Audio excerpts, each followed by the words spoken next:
es un verdadero honor para la Academia Mexicana de Derecho Juan Velázquez continuar con una extraordinaria mesa referenciada a la trascendencia de la Defensoría Pública Interamericana.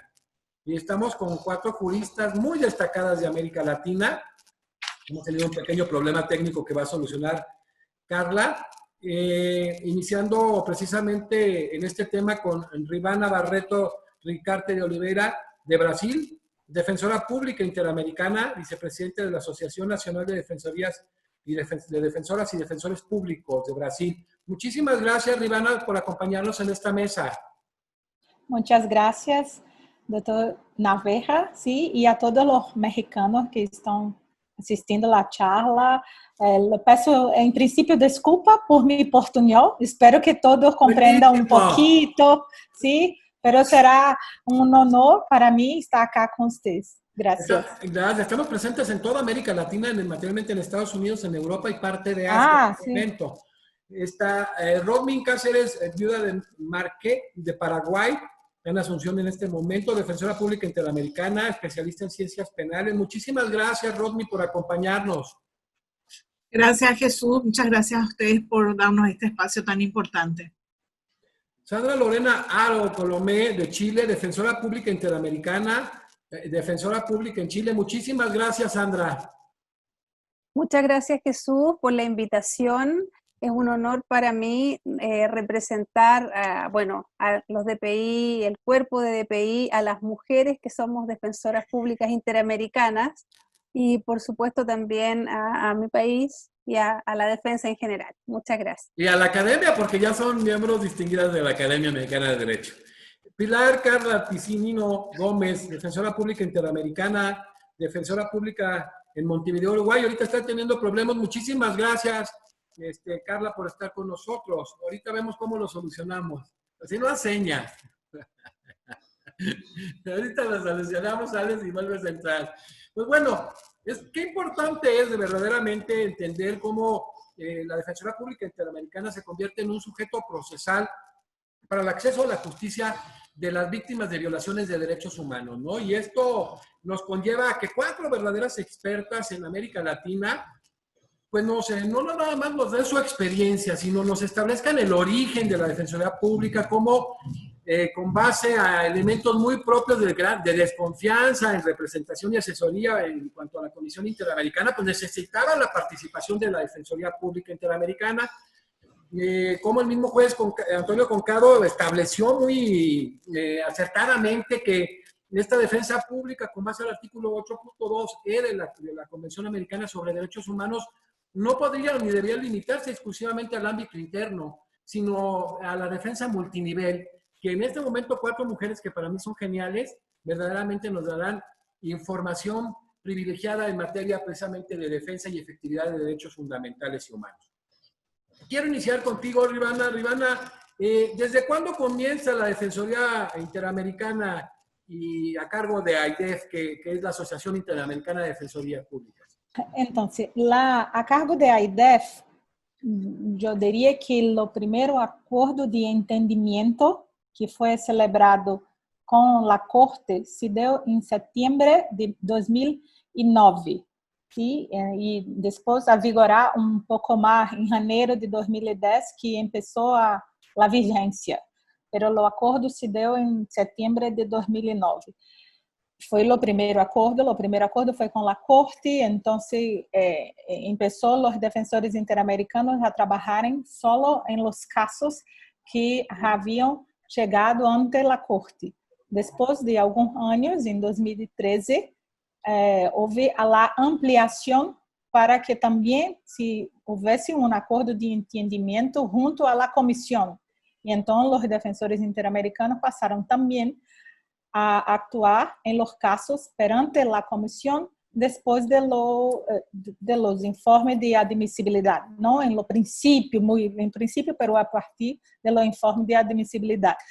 Pero que creo que es lo más importante de todo, Naveja, para comprender la defensa interamericana, es comprender que la figura del defensor interamericano empieza con lo cambio del rol de la víctima ante el proceso interamericano.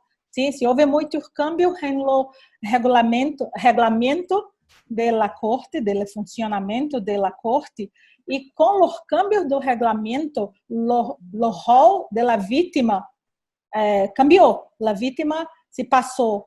En lo principio, la víctima no tenía participación en lo proceso interamericano. Después, la víctima se va cambiando, pasa en lo tercero reglamento, en 1996, la víctima pasa a trabajar, a actuar en lo proceso solamente en la parte de reparaciones, o sea, la víctima era escuchada, se escuchaba a la víctima acerca de las reparaciones. Después, se cambia un poco más en los reglamentos de 2000, se cambia y la víctima se empieza a trabajar, a participar en los procesos a partir de la admisibilidad de la demanda. Después hay un otro cambio en 2009, justo con la figura del defensor interamericano. Pero le digo que para mí la impresión es que la mudança, o cambio de rol de la vítima é que se fez la importância de la figura de la vítima estar presente com assistência de um defensor. E então se empieza isso e a figura do defensor interamericano, porque se há defensoria pública em toda a América, o melhor seria a instituição de um defensor que é pago por o Estado, como nós em nossos países, e que as vítimas não ficassem na dependência solo de organismos internacionais que muitas vezes cambia como diz, o dinheiro, a intenção da causa, o interesse. Algumas vezes, algumas ONG com interesse em violência de gênero, outras vezes se cambia o interesse da ONG e também, como disse, a plata, ¿sí? Da ONG. E então a vítima ficava um pouco sem assistência. E por isso, em lo cambio, a figura dos defensores interamericanos vem para ocupar, ¿sí? Esse espaço, o espaço de defesa da vítima e da vítima que não possui, não tem assistência jurídica ou que em lo curso do processo fica ausente da assistência, porque também acontece. Eu tenho um caso que a vítima tinha assistência ante a corte e que durante o curso do processo o advogado saiu do processo e então nós entramos no processo neste período. Pero que diria isso? A figura do defensor interamericano começa em 2009, há o acordo de AIDEF com a corte, depois o acordo de AIDEF com a comissão, pero há a previsão dentro do regulamento da corte em 2009, a primeira previsão dentro do regulamento. Excelente, muchísimas gracias. Está desde Brasilia. Qué bueno, qué importante es esto, ¿no? El 2009 fue un momento histórico, pues, porque primeramente con esta sesión ordinaria que manejas de la Corte Interamericana de Derechos Humanos, se maneja este artículo 37 del reglamento, dando una participación y una creación del Derecho Interamericano, y luego ese convenio con la Asociación Interamericana de Defensorías Públicas. Entonces yo creo que no fue histórico nada más para lo que es precisamente la IDEF, ni en este tema de que sea sujeto procesal, sino para la víctima misma, ¿no? En la efectividad de sus derechos. Muchísimas gracias. Rodney, que nos acompaña desde Asunción, desde Paraguay. Oye, Rodney, en este tema de la reglamentación para la asistencia de Defensoría Pública Interamericana, ¿qué encontramos, Rodney?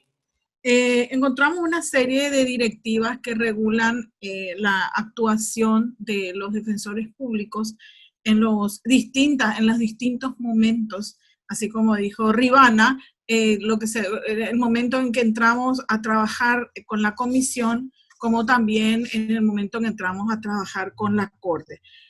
Inicialmente solamente el acuerdo implicaba que teníamos competencia para trabajar con la Corte, pero como dijo Rivana, en el 2013 se cambia el reglamento y surge también que entramos a trabajar con la comisión.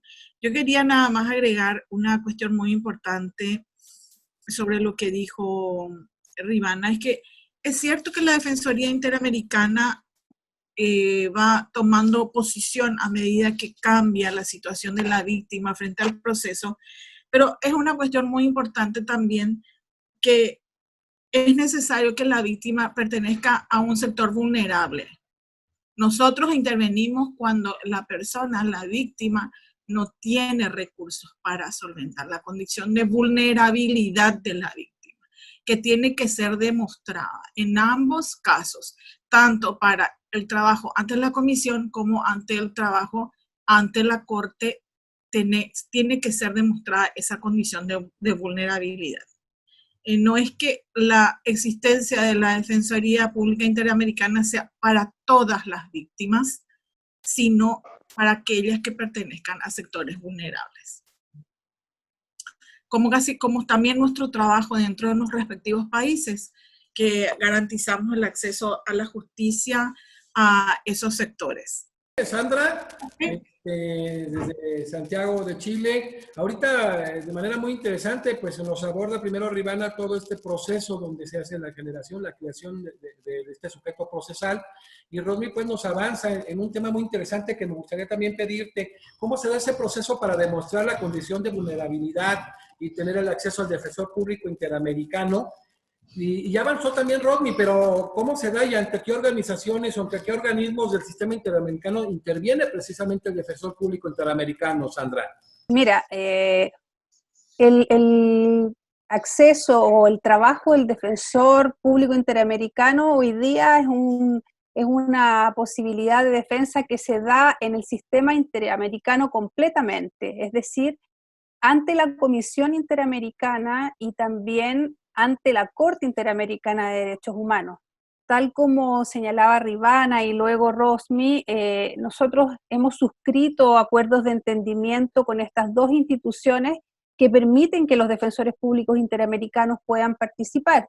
De hecho, y tal como lo hacías en la reseña previa, el año 2009, ¿no es cierto?, firmamos un acuerdo de entendimiento con la Corte, después el año 2013 con la Comisión Interamericana de Derechos Humanos, y eso ha permitido que el cuerpo de defensores públicos y defensoras públicas interamericanas participen en casos en una y otra instancia.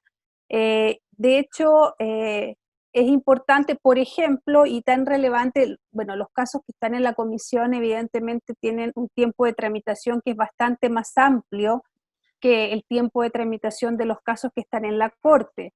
Y ahí es donde, por ejemplo, los cuerpos de defensores públicos también se ven ampliados, porque aun cuando existe expiración en el mandato de un defensor público interamericano, continúa con el caso hasta la finalización. Eso es muy importante para tener una defensa íntegra, ¿no es cierto?, de parte de un profesional, con profesionalismo, y no realizar los cambios que se podrían ir haciendo a la medida que van expirando los mandatos. Pero en definitiva nosotros tenemos una posibilidad de participación en todas las instancias del sistema interamericano, incluso una vez que están las audiencias de supervisión. El caso ya tiene una sentencia dictada, ¿no es cierto?, y hay audiencias de supervisión, los DPI continuamos en el caso, aun cuando también haya expirado el mandato. Así que yo diría que los espacios de participación son sumamente amplios, tanto desde el punto de vista contencioso, ¿cierto?, pero también en otros aspectos, porque también de acuerdo a los convenios de colaboración que existen hoy día entre AIDEF y la Corte y la Comisión, tenemos espacios, por ejemplo, que son espacios de capacitación permanente donde podemos intervenir, y de hecho somos capacitados y así ha sucedido a lo largo de todos estos años. Carla, pues bienvenida Carla, defensora pública interamericana, defensora pública en Montevideo, Uruguay.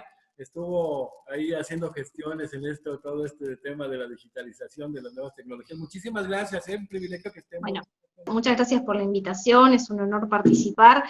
Ahora estoy desde el celular porque tuve problemas con el audio.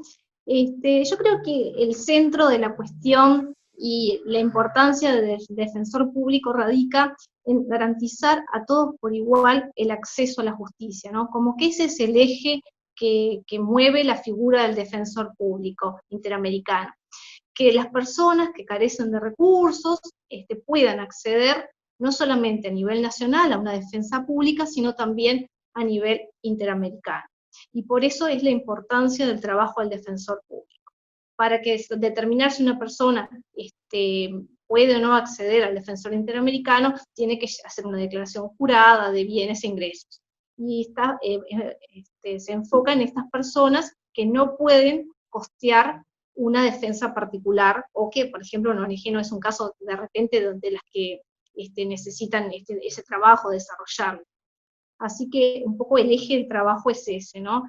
Y la capacitación es permanente para poder trabajar con personas en condición de vulnerabilidad y que han sido víctimas de violaciones de derechos humanos por parte de los estados.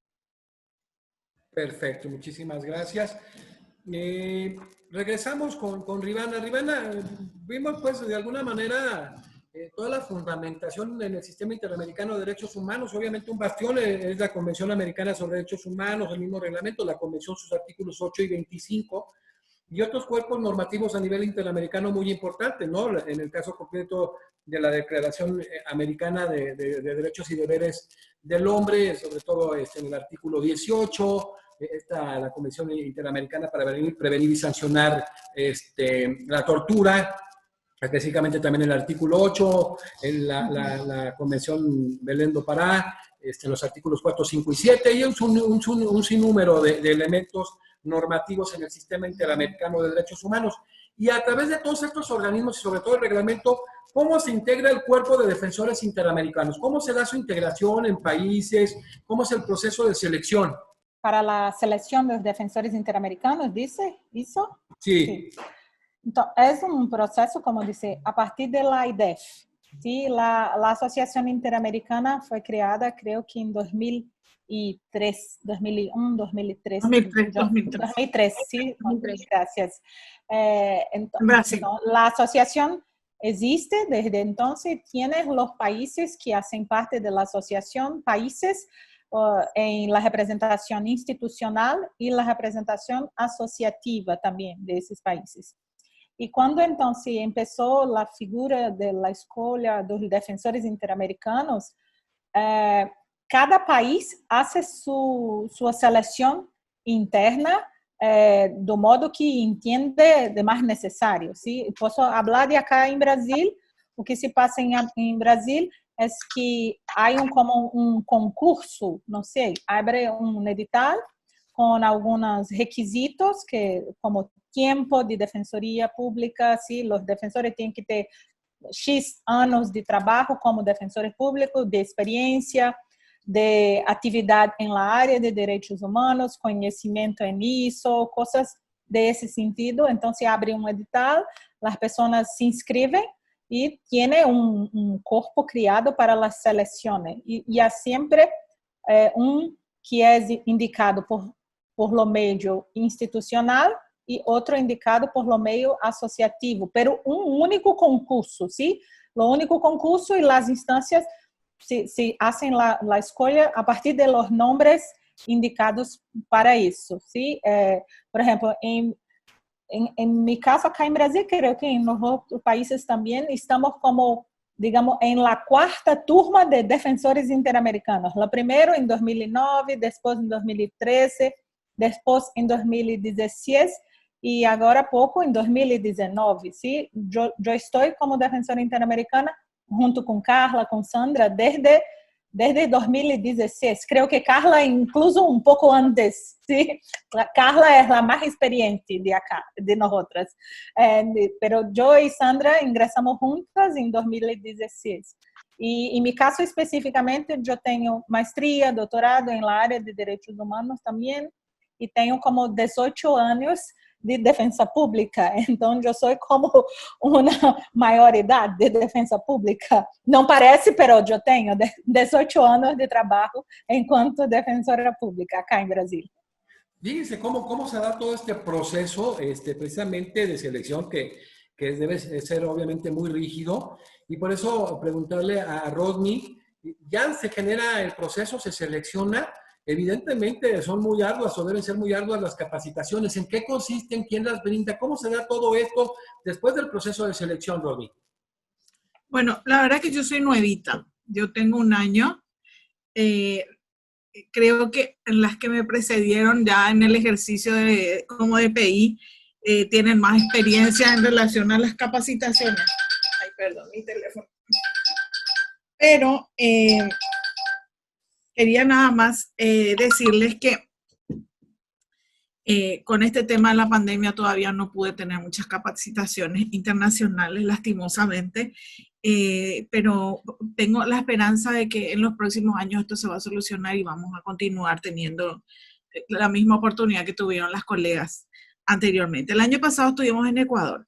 Y sí, después de la selección, entonces tenemos una capacitación, pero lo más importante de eso es que las personas que nos presentamos para tener como DPI en nuestros países, ya tenemos una vocación anterior. Y ya tenemos, sin ser DPI, una inclinación a formar formarnos en la rama de los derechos humanos. Yo estoy segura que Rivana quizá ya hizo su maestría y su doctorado quizá antes de ser DPI, ¿verdad? Porque nos gusta, porque ponemos el alma un poco en lo que hacemos, independientemente. Entonces, las capacitaciones ya son también previas, lógicamente, para poder ser seleccionados. Pero hay otras cuestiones muy interesantes que yo quería compartir también con ustedes, es que no solamente la capacitación de un DPI tiene que ser a nivel de derechos humanos, tiene que ser una capacitación integral, porque uno de los requisitos es, por ejemplo, tener un idioma adicional a la lengua materna. Es un requisito que todos los DPI tenemos que tener un idioma adicional. Eso me permitió a mí hace poco atender un caso de Haití, donde todo el caso se tramita en francés. Entonces, tenemos que tener no solamente la formación en derechos humanos, sino también un plus, que es manejar otro idioma independiente nuestra formación es integral en derechos humanos y también en otras áreas que nos permitan sobre todo entrar en contacto con nuestros clientes, con las víctimas de una manera más fácil. La verdad es que esta mesa podría haber sido bien denominada el empoderamiento de la mujer en el campo del derecho. Es increíble el talento, cómo se buscan los perfiles, cómo se encuentran y luego se genera ese proceso de capacitación. Sandra, aquí viene algo bien muy interesante. Este proceso de selección de defensores públicos interamericanos, ya aplicado a un caso concreto, a un caso en específico, ¿cómo se realiza?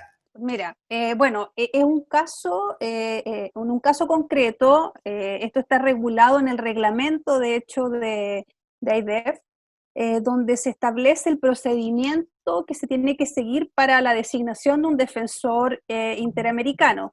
Esto se analiza a nivel de la Secretaría General, digamos, de AIDEF, donde se ven que se cumplan con los requisitos para poder ser DPI en el caso concreto. Por ejemplo, voy a poner un caso. Hay ciertos países en los cuales ciertos DPI no pueden litigar respecto de casos que son de su propio país, ¿ya? Hay otros países en los cuales los DPI litigan solamente casos de su país, ¿ya? Hay otros países que no tienen ningún tipo de inconvenientes. Entonces, ahí hay que ir analizando, digamos, la situación particular de cada estado para litigar en ese caso concreto, ¿ya? También hay criterios que establece el mismo reglamento. Por ejemplo, se analiza bastante lo que es la zona geográfica de donde es el caso, para designar en algunas oportunidades a alguien de esa zona geográfica o también del país incluso. Y esto tiene razones de fondo, evidentemente. Por ejemplo, el conocimiento del derecho interno, para analizar las vulneraciones, en fin. Pero hay situaciones en las que eso, por ejemplo, no se puede dar. Pero también la Secretaría General analiza, evidentemente, la experiencia del DPI para el caso concreto, de acuerdo a la formación que tiene, y estos otros criterios que yo he señalado de manera general.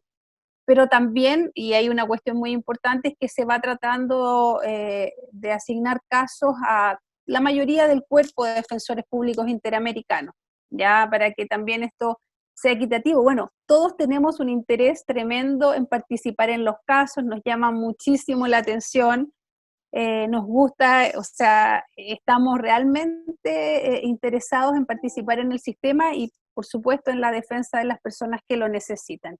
Y perdona, Jesús, solo quería, tomando un poco la pregunta anterior que le hiciste a Rosmi, Sí, contar un poquito de lo de las sí, capacitaciones, por que favor. claro, yo tengo un poquito más de experiencia también, me ha tocado y he tenido la suerte de estar presenciándolas desde el año 2016, porque en realidad IDEF ha hecho un esfuerzo tremendo con nosotros como cuerpo de defensores. Yo creo que de todas las personas que litigan en el sistema interamericano, ¿cierto?, de justicia, de derechos humanos, nosotros somos unos afortunados desde este prisma, porque nosotros tenemos capacitaciones que nos han otorgado la propia Corte a través de sus profesionales, también profesionales de la Comisión Interamericana. Se han ido analizando también cuáles son las brechas que nosotros tenemos como defensores públicos interamericanos. Se ha puesto a nuestra disposición, por ejemplo, plataformas electrónicas. Tuvimos hace poco un curso súper interesante con plataformas de la Defensoría de Argentina. Ahora vamos a tener un curso, a pesar de toda la adversidad, ¿no es cierto?, que existe. También este año vamos a tener un curso de defensores interamericanos. Hemos conocido en terreno la tramitación en la Corte, hemos asistido a sesiones, hemos conocido cómo, digamos, estar ahí presentes en las audiencias. Entonces, realmente yo creo que incluso las personas que litigan por muchos años en el sistema interamericano no tienen ese privilegio que nosotros como cuerpo de defensores públicos interamericanos de IDEF hemos tenido. Entonces, eso lo quería compartir con ustedes. Maravilloso, Sandra, qué bueno. Hola, Carla. Pues bueno, regresando a todo este proceso, ya nos dijeron que puedes participar, la participación del Defensor Público Interamericano ya ahora con todas estas reformas es ante la Comisión y ante la Corte Interamericana de Derechos Humanos. Carla, evidentemente la participación ante la Corte Interamericana, ante la Comisión Interamericana de Derechos Humanos, ¿desde qué momento se da? ¿Desde la presentación de la denuncia o en un momento posterior? No, es en un momento posterior, es cuando el caso ya fue admitido a partir de ahí y previa selección de la IDEF que determina si el caso es o no para ser seguido por defensores públicos interamericanos. Y con respecto a lo anterior, es muy importante lo que dijo Sandra de la capacitación. Yo que he ido a varias, el esfuerzo que ha hecho la IDEF y las distintas coordinaciones para hacer cursos de mucha calidad, ya sea para litigar ante la comisión y ante la corte, presenciando audiencias en la comisión con profesionales de la comisión y en la corte con los abogados de la corte, presenciando las audiencias. O sea que el esfuerzo de capacitación ha sido mucho a lo largo del tiempo. Y sí, los casos, ya tenemos, después del informe de admisibilidad, ya nos pueden asignar casos.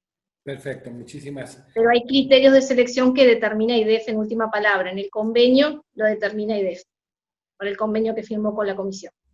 Se toman en cuenta obviamente los perfiles. Sí, determinadas condiciones que tienen que tener los casos para ser representados por DPI. Perfecto, muchísimas gracias, Carla. Rivana, cuando hablamos de todo este cuerpo normativo en el Sistema Interamericano de Derechos Humanos, pues nos remitimos específicamente partiendo de la misma Convención Americana sobre Derechos Humanos. Decíamos del artículo 8 y el 25.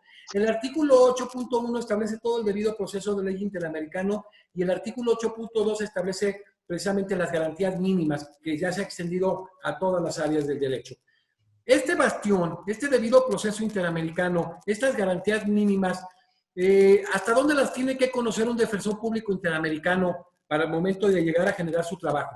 Com base também no que Rosmi falou há um segundo atrás, é verdade que nós recebemos capacitação enquanto corpo de DPI, mas temos que ter conhecimento prévio. Não há como trabalhar em los casos, eu poderia afirmar isso, sem ter um pouco de conhecimento acerca, digamos, de cómo funciona el proceso interamericano, de las convenciones, de los derechos. Entonces, digo que lo bastión que hablaste es fundamental, entonces, pero es fundamental que el defensor que esté como defensor interamericano conheça isso antes, incluso, de la capacitación, porque las capacitaciones que son brindadas a nosotros, que son espléndidas, como habló mi colegas, son capacitaciones de orden práctica. son capacitaciones en que la parte de derecho tú tienes que saber manejar antes, ¿sí? Son capacitaciones para que comprenda cómo hacer las medidas cautelares, como tips, digamos así, para la actuación, pero no son clases con profesores para enseñar, ¿sí? Es distinto.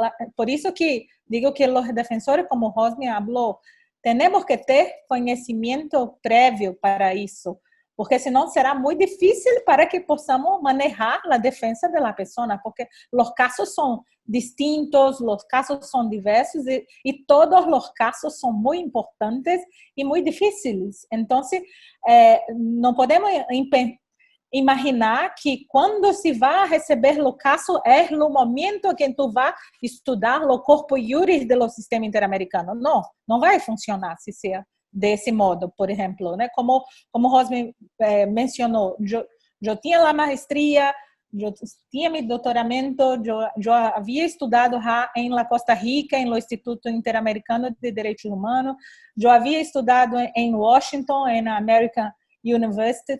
Todo isso antes, entende, de ingressar como defensor interamericano, justo em função de isso. Creio que as capacitações, e isso tem em lo regulamento da AIDEF também.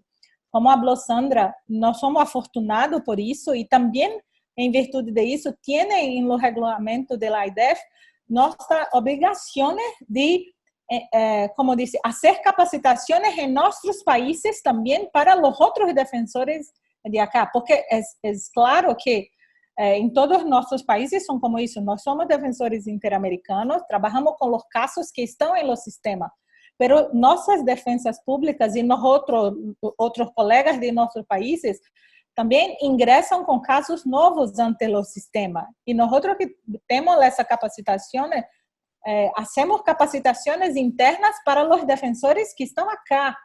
Eu viajo, creio que o Brasil é muito largo e creio que por muitas partes do país acá, eu viajei para ministrar cursos de capacitações de acesso ao sistema interamericano para que outros defensores em Brasil possam ter o conhecimento. Então, é como isso, creio. É muito importante que tu conheças previamente, antes de ser defensor interamericano, muchas cosas del sistema. Claro que las capacitaciones te enseñan mucho más. Las capacitaciones le da como sería maturidad, creo, porque tiene cosas que tú estudias en los libros, pero solo en la práctica se ve cómo se pasa, ¿sí? Tiene un poco eso. Pero si tú no tienes la base jurídica, será difícil hacer la defensa, ¿sí? Excelente. Rosny, pues ya hablaron, qué bueno que dice Rivana, y lo han dicho todos y lo sabemos, pues que primero el que seas designado defensor público interamericano es un reconocimiento a tu formación previa en el área de derechos humanos, a tus conocimientos, a tu blindaje moral, bueno, a tu trabajo, al trabajo que has realizado en tu país, en la defensoría pública. Es un verdadero reconocimiento, por lo tanto es un privilegio. ¿Cuánto tiempo se dura en el cargo de defensor público interamericano una vez designado, Rosny? El reglamento dice que 3 años. Entonces, pero que pueden ser renovados esos 3 años de acuerdo a la institución o a la asociación que nos propone. A mí me gustaría que me propongan otra vez, porque me parece que cuando voy a empezar a ser buena DPI, ya voy a tener que salir otra vez, ¿verdad? Pero también considero que hay mucha gente que quiere tener la oportunidad y bueno, también hay que ser democrático y darle lugar a todos. Pero en mi país concretamente cada 3 años vamos cambiando. No puedo decir si eso es bueno o malo. Yo diría que 3 años es poco. Quizá tendría que ser 5 años. Porque los procesos mismos no duran 3 años nomás. Entonces uno al terminar, por ejemplo, el caso con una sentencia, quizá todavía quedemos ligados al caso porque tenemos que ir un poco más allá, pero ya dejamos de ser DPI. Entonces, pienso que si hay alguna reforma tendría que extenderse a 5 años ese plazo. No sé qué pensarán mis colegas. Algunas están hace mucho más de 3 años ya, entonces casi todas. Espero tener la misma suerte. Ok.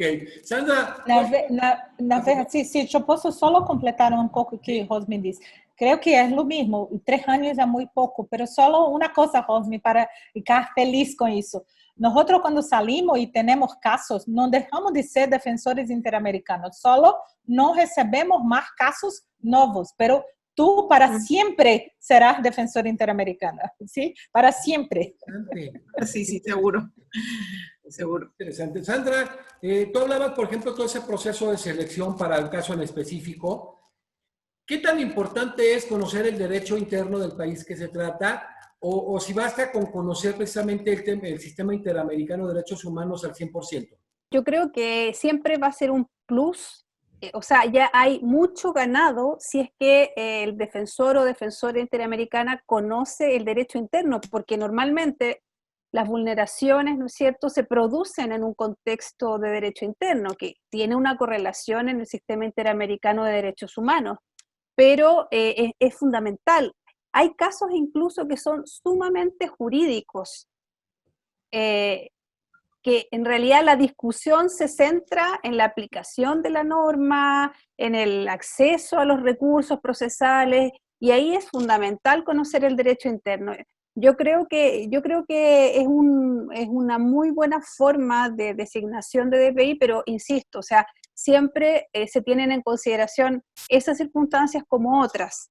Y bueno, también estamos... Por eso es que hay un cuerpo de DPI de muchísimos países que también lo importante y lo rico de este grupo es que hay mucha colaboración entre todos nosotros, y aunque nos toque un caso que sea de un país distinto, siempre tenemos el apoyo de nuestros compañeros DPI de otros países, así que igual ahí tenemos por lo menos una parte ganada. Excelente.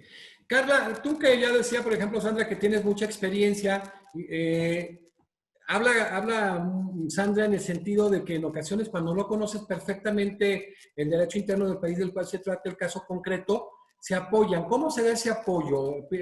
¿Intercambian ideas? ¿Piden información? ¿Cómo se realiza? Bueno, todo va a depender un poco del caso concreto, pero si hay un DPI del lugar, se lo llama, se consulta, se le pide información, de repente la legislación vigente en determinado momento, información de circunstancia. También nos podemos, si no hay un defensor, recurrimos a otros, como la oficina, alguna oficina específica que da informes, en fin, pero si hay un defensor, es un camino allanado, ¿no? Porque tenemos un contacto permanente, directo, entonces es mucho más fácil. En Uruguay nosotros somos asociativos, o sea, nos nombran la Asociación de Defensores y es por concurso, o sea, se presentan todas las personas que quieren y se selecciona por concurso, y bueno, y eso es lo que se eleva a IDEF. Y como dura 3 años el mandato, pero se puede seguir renovando en la medida que se vuelva a presentar. Así que bueno, por eso hace más años que estoy. Ay, qué bueno, porque sí decía algo interesante Rodney, o sea, generas todo este proceso de capacitación y bueno, quisiera seguir, pero también lo dice Rivana, nunca dejas de ser defensor público interamericano. Claro, porque uno sigue en el caso, y por ejemplo, si uno tiene un caso en la comisión y dejó de ser, pero el caso pasó a la corte, lo continúa, y de repente uno dejó de ser, pero el caso todavía no terminó y tiene sentencia, sigue, pero además en la etapa de supervisión sigue en el caso, salvo que por alguna razón ya no sea más defensor público del país. Entonces ahí no puede ser defensor interamericano. Es decir, hay determinadas causales previstas en el reglamento donde uno, bueno, tiene que dejar de ser defensor interamericano, pero si sigue como defensor del país y no hay ninguna causal para la remoción, seguirá en el caso hasta el final, hasta que se cumpla el Estado con todas las recomendaciones, en su caso, o con la sentencia, en la etapa de suscripción. Muchas gracias, Carla. Carla, ¿cuándo se deja de ser precisamente estas causas para dejar de ser defensor público interamericano? Bueno, cuando uno tiene una causal que no pueda seguir en el cargo, por ejemplo, tiene otro cargo, pasó a otro, o dejó de ser defensor, tiene que presentar una nota en la IDF informando eso. Excelente. Ha pasado, es muy frecuente que por alguna, en realidad uno cuando asume el cargo de defensor, asume un compromiso por 3 años de mantenerse en el cargo, ¿no? pero bueno, a veces pasan determinadas circunstancias que impiden que la persona siga. Muchas veces pasa que porque tiene un trabajo incompatible o otro trabajo, quizás en otra área del derecho, pero no como defensor público, entonces eso es una causal para pedir, bueno, el cambio o dejar de ser en la causa que no está. No, y qué interesante todo este tema del sistema interamericano, las mismas sentencias, los efectos que tienes, el manejo vinculante. Y ahí me gustaría ya para cerrar, preguntarles en casos específicos que las han signado con su participación, lo que se ha logrado a través de esos casos en especial. Rivana, de alguno de los casos que hayas participado, alguno que te haya dejado una gran satisfacción por el logro que se tiene y los alcances en el tema de la defensa de víctimas de derechos fundamentales. Yo no tengo ningún caso en la Comisión Interamericana. Todos mis casos que fui nombrada fueron para corte. Yo actúo en 3 casos. Lo primero fue Poblete Vilche versus Chile. Sí. Sí, de seguridad social y demás. Sí, sí. Fue lo primero caso de nosotros cuando ingresamos en 2016. Ahí, ¿quién estuvo de defensor público interamericano? ¿Tú y quién más? Yo y la defensora Silvia Martínez de Argentina. Okay. Silvia tenía más experiencia, ¿sí? Yo era la sin experiencia en casos, ¿sí? Entonces trabajamos juntas y también los suplentes, que sería los defensores interamericanos suplentes, en este caso fue un defensor de Chile, Otávio, ¿sí? Entonces, que fue muy importante para nosotros porque normalmente los defensores suplentes só vai a trabalhar se de los 2 titulares não podem trabalhar por algum motivo, enfim, alguma das coisas que Carla falou, de impedimento, não sei, algo que se passa. Pero nesse caso específico de Poblete Vilche, foi caso, como eu estava falando, que tinha advogado e o processo já havia começado ante a corte, então o prazo já estava se correndo, então nosotros só teníamos, lo normal es que teníamos 60 días, 2 meses para hacer la defensa inicial, pero en este caso nosotros solo teníamos 21 días, entonces fue como una total locura para trabajar y por eso que digo la actuación de Otávio como para dar todo esse suporte, incluso porque era alguém de Chile que poderia manejar para nosotros las informaciones necesarias acerca de lo derecho interno, de las instituciones, de la situación de salud, de hospitales, de todo eso, manejó mucha información que fue muy útil. Mi segundo caso fue el caso Rodríguez Revolório y otros, que es un caso de pena de muerte en Guatemala, que fue como lo primero caso, creo, que la corte se puede escuchar una víctima de un proceso de pena de muerte, una víctima que se pasó como 15 años en lo corredor de la muerte. Entonces, para los jueces era muy interesante poder escuchar a él para comprender la situación de una persona que había estado en lo corredor de la muerte. Y ahora, en este momento, yo trabajo en un tercer caso, que es un caso de Perú, que é Cuya Lave, que eu trabalho em lo caso Rodríguez Revolório de Guatemala. Eu trabalhei com a Defensora Interamericana de Panamá, Janela. E nesse agora de Peru, eu trabalho com colega de Rosmi, sim, Hugo Jiménez. Está sendo belíssimo trabalhar com ele, que defensor muito preparado também, e temos trabalhado nisso. Incluso nesse momento, recebemos a contestação do Estado e estamos trabalhando na resposta à contestação. Diria que todos os casos são importantes, na verdade. Todos os casos têm vítimas e todos os casos a vítima espera como anos por isso. Creio que Poblete Vilche é caso que se tornou conhecido muito em relação do cambio da posição dos juízes da corte com o trato do direito à saúde como direito humano, a justiciabilidade direta de los DESCA.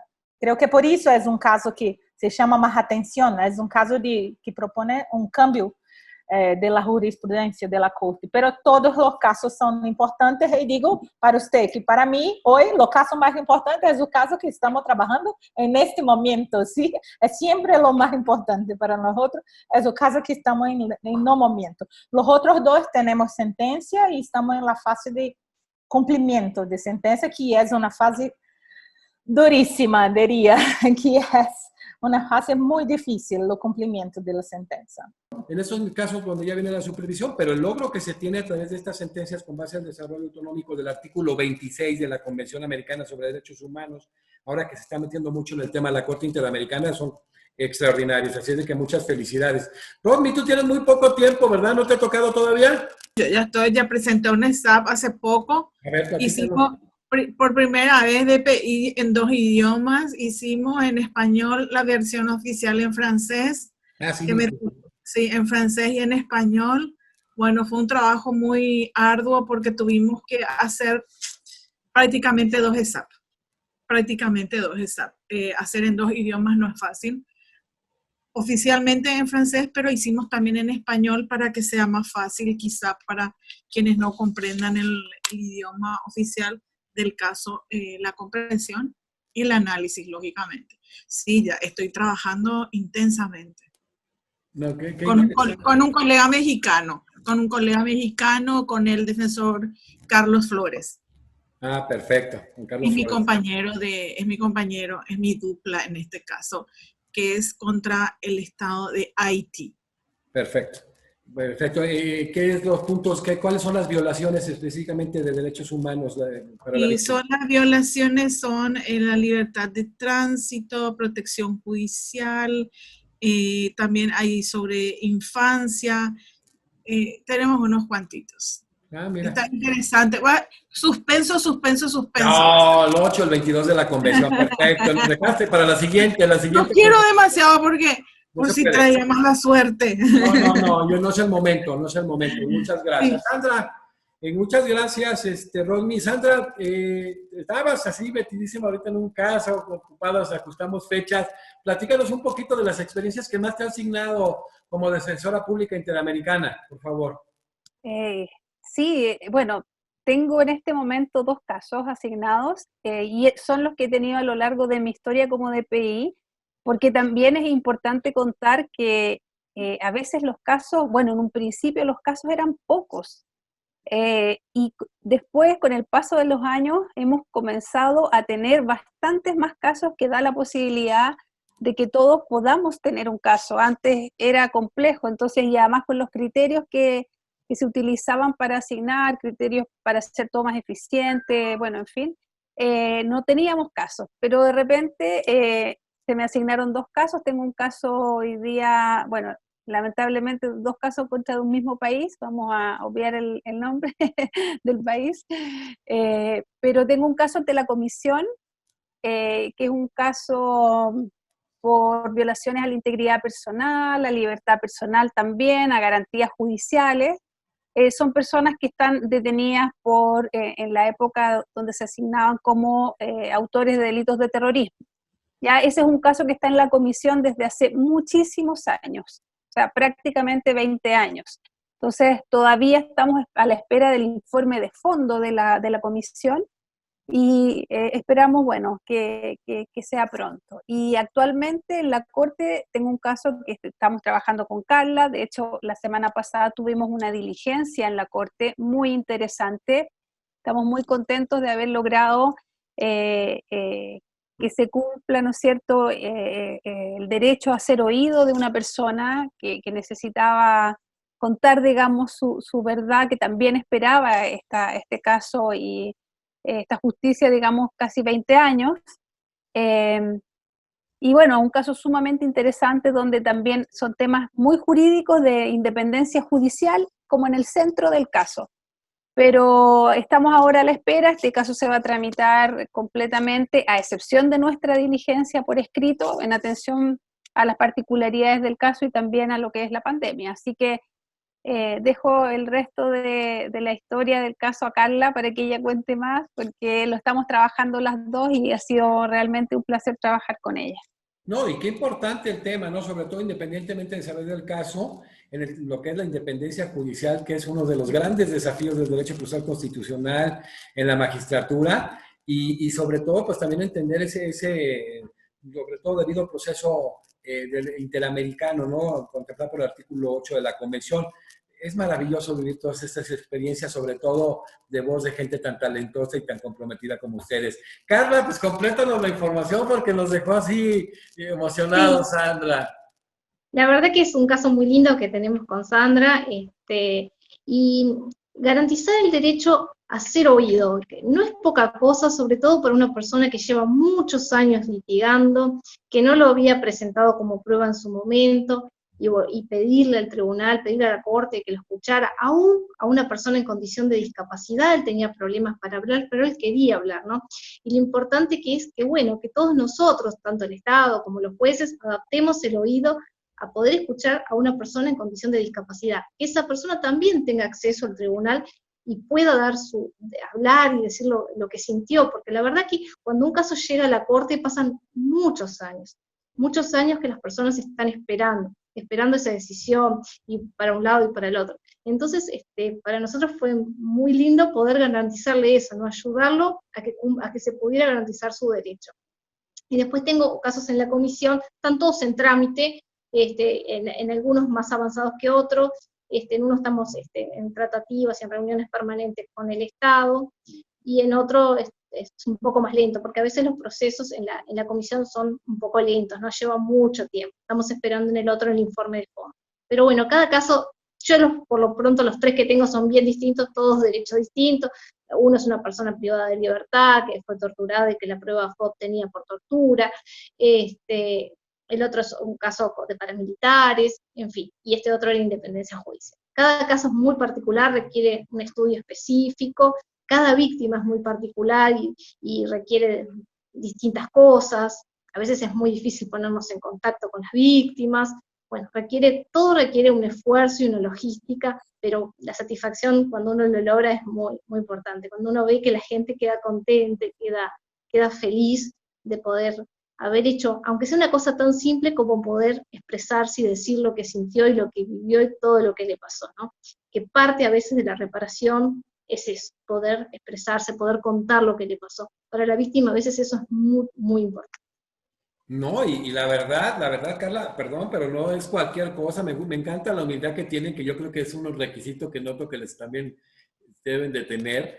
Pero todo este tema del sistema interamericano, como permea, sabiendo que el derecho internacional de derechos humanos, el sistema interamericano de derechos humanos, como lo dice Eduardo Ferrer MacGregor, expresidente de la Corte Interamericana, es norma de normas, y que el derecho nacional es infraconvencional, como se ha venido decantando con los votos disidentes en su momento de don Sergio García Ramírez, en el caso Marchal contra Guatemala, el Tibi contra Ecuador, el caso Vargas Areco contra Paraguay, y luego plenariamente cuando se genera en 2006 el caso Almonacida de Arellano contra Chile, y el caso sobre todo trabajadores cesados del Congreso contra Perú, donde se establece que es ex oficio, que es vinculante las sentencias de la Corte Interamericana de Derechos Humanos. Todas las sentencias en la que eres Estado parte es cosa juzgada, en la que eres, no eres Estado, no eres parte material, es cosa interpretada, y en todo momento es evidentemente vinculante. ¿Eso qué significa?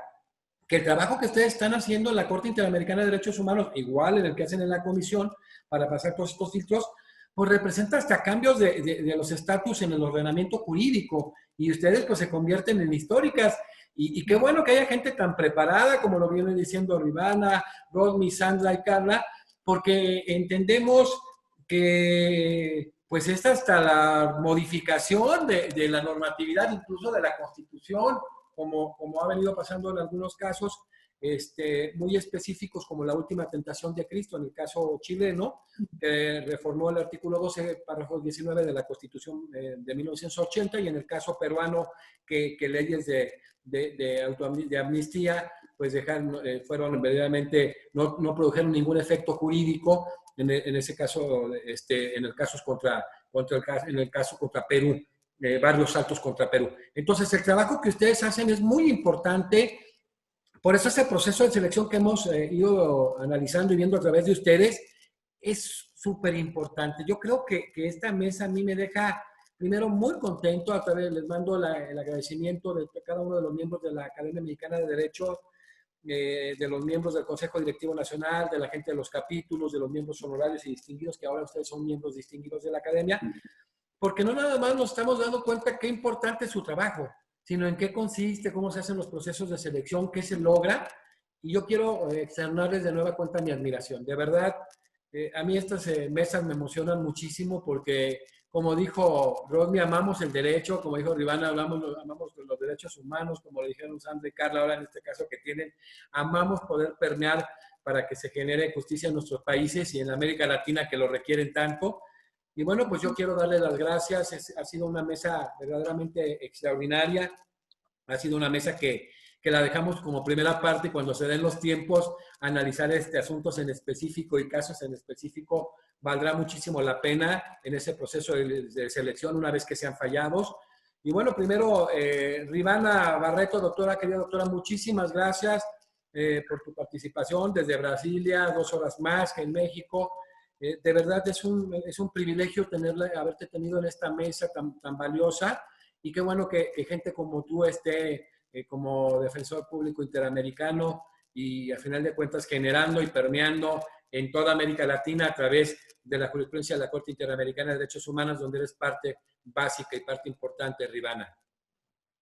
Muchas gracias por lo espaço de estar acá e principalmente de compartilhar com mis amigas defensoras interamericanas, porque é como Sandra habló, é trabalho muito duro, pero temos cuerpo, ¿sí? Es como, no existe la defensa pública interamericana enquanto una institución. Nosotros somos defensores públicos de la institución de nuestros países, pero juntos, como 2 de cada uno de los países, formamos esse corpo de defensores interamericanos que temos esse cambio de informações, de ajuda, de cambio de experiência, de cambio de modelos de peças também, quando é necessário, cambio de coisas todas.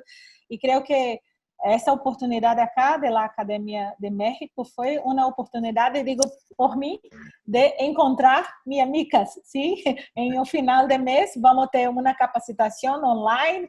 Infelizmente não, por causa de Covid, não se pode fazer uma capacitação presencial, pero digo que através da Academia de México, através do convite do Dr. Naveja, para mim foi muito como ao fim do dia poder terminar o dia com minhas amigas Sandra, Carla, que são belíssimas companheiras, e Rosmi, que nós nunca encontramos pessoalmente, porque quando ela ingressou, que foi em ano passado, em la primeira capacitação, eu estava em um congresso acá em Brasília e não se pôde viajar para a capacitação. Então, queria deixar a las minhas amigas um abraço muito apertado, sim, e a ti, Naveja, muitas graças pela oportunidade que podemos falar acerca do trabalho dos DPIs.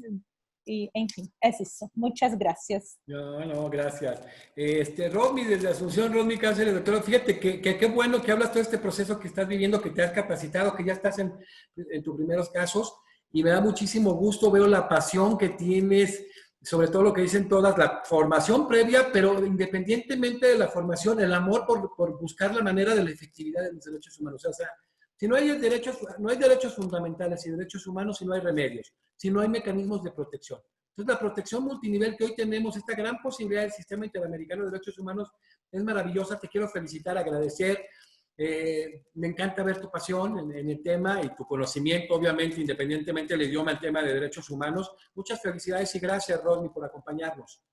Muchas gracias a usted, Jesús. Solamente quiero decir que este trabajo como DPI me permite hacer mi aporte a la humanidad, no pasar desapercibida por este mundo y que, bueno, dicen que plantar un árbol, escribir un libro y para mí es tener un caso en la Corte Interamericana. Y usted es DPI, así es de que... Y ser DPI, ahí está. Y varios casos y experiencias. Felicidades, Rosby, gracias. Muchas gracias, Jesús. Acá siempre para servirles.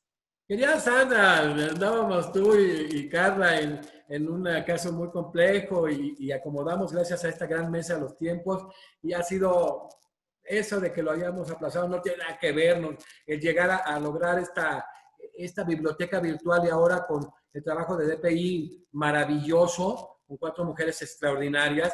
Felicitarte por tu talento, tu capacidad, tu empeño, tu amor por la defensa de las víctimas de derechos humanos, que han sido violados sus derechos humanos, y decirte que, bueno, tengo un especial cariño y admiración por ti, Sandra. Muchas gracias, Jesús. Yo realmente quiero darte las gracias.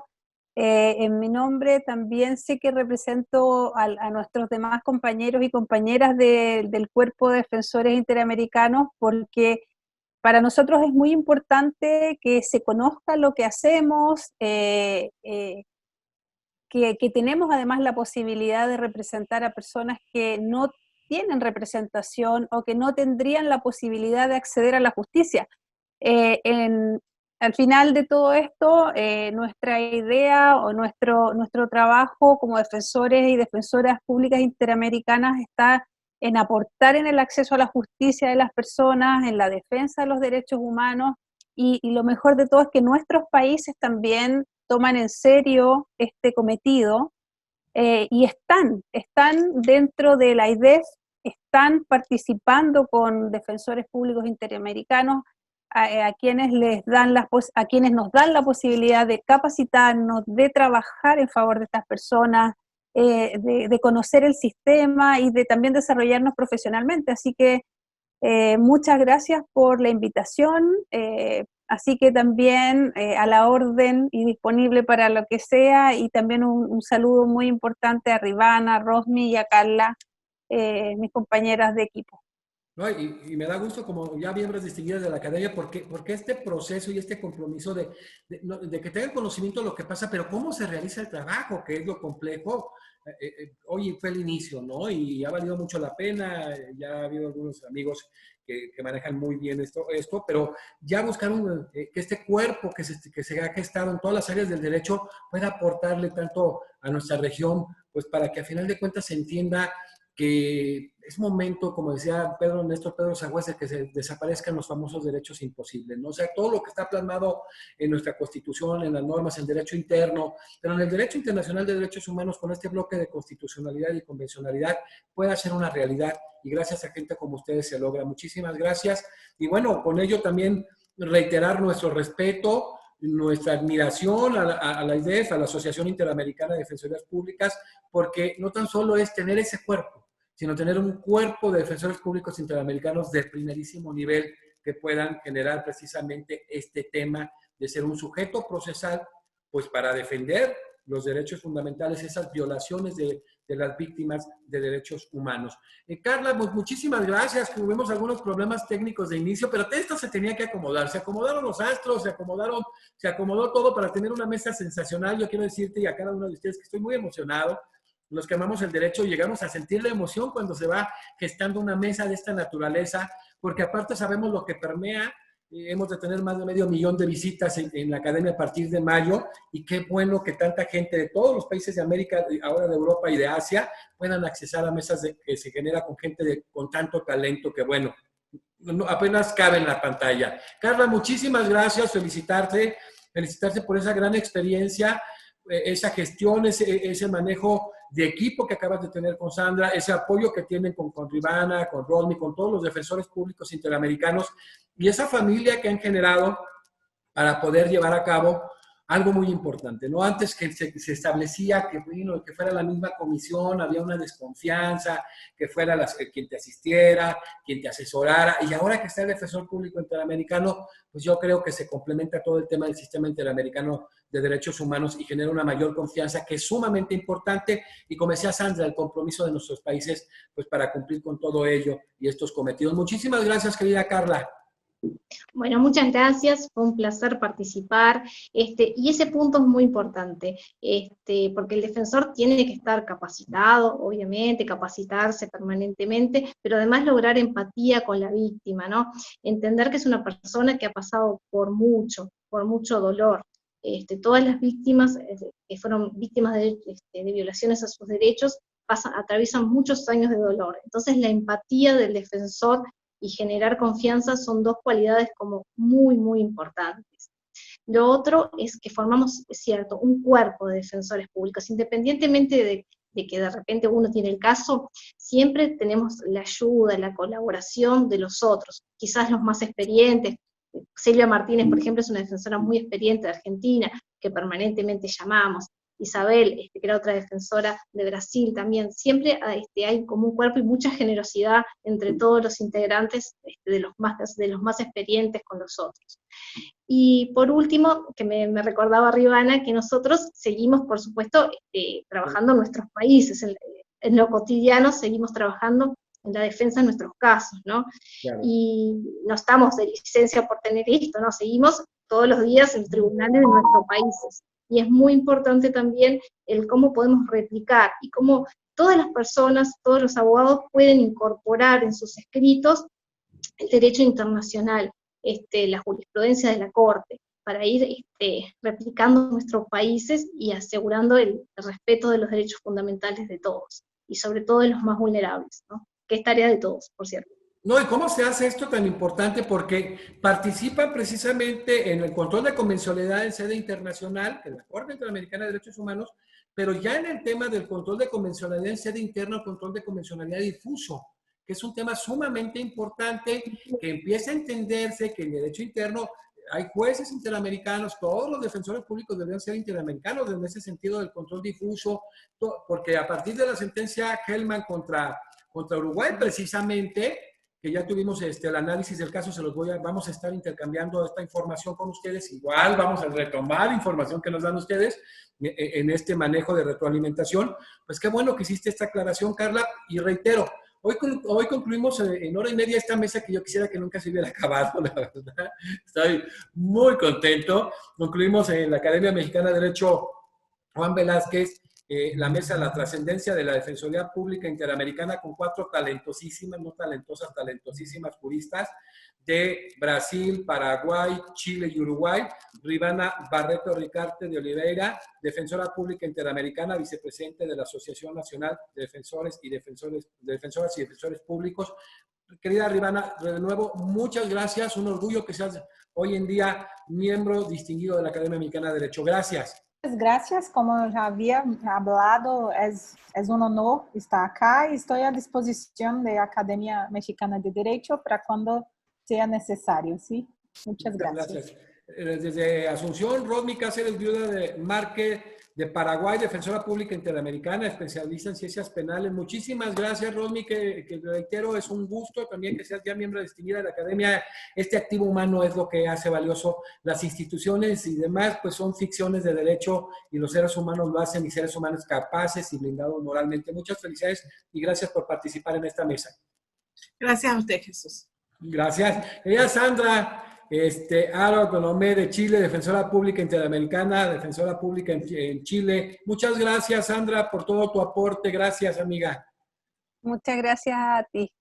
Gracias, Pilar. Carla Picinino Gómez, defensora pública interamericana y defensora pública en Montevideo, Uruguay. Muchísimas gracias, Carla.